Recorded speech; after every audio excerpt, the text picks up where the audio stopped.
السلام عليكم ورحمة الله تعالى وبركاته. الحمد لله رب العالمين وأفضل الصلاة وأتم التسليم على سيدنا محمد وعلى آله وصحبه أجمعين.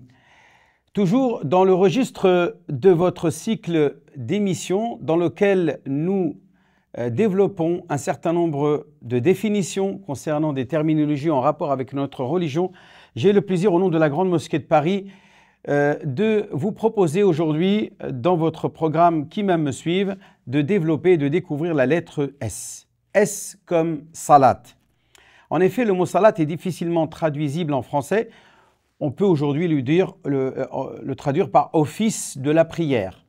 C'est le deuxième pilier de l'islam qui commence par le takbirat al-ihram, c'est le fait de dire Allahu Akbar au début de la prière, et qui s'achève par le salam en tournant la tête à droite et à gauche et en disant Assalamu alaikum wa rahmatullah, Assalamu alaikum wa rahmatullah.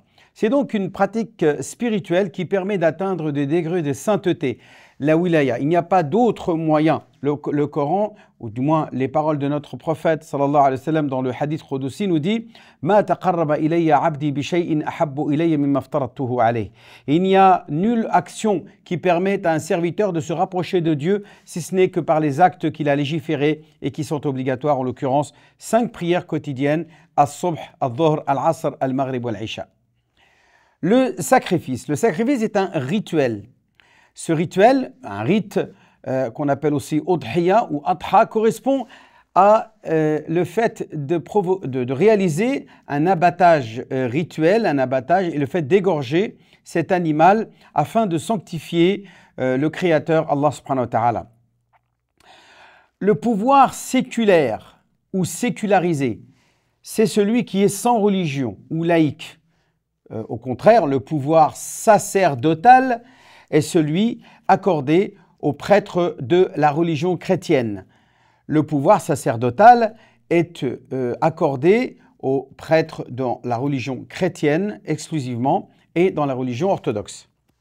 S comme salam, assalamu alaikum wa rahmatullahi wa barakatuh, est la formule que le croyant doit prononcer ou utiliser et promulguer pour pouvoir saluer ses coreligionnaires ou toute créature d'Allah subhanahu wa ta'ala sur terre.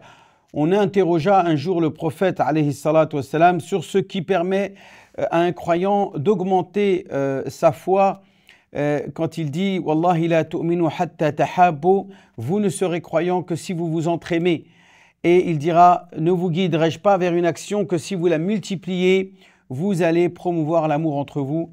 Les compagnons dirent « Bien sûr, Ya Rasulallah, nous aimerons bien connaître cette manière qui permet aux hommes et aux femmes dans ce monde de s'entraimer. » Eh bien, il dit « Afshu salam bainakum » répandez le salam entre vous.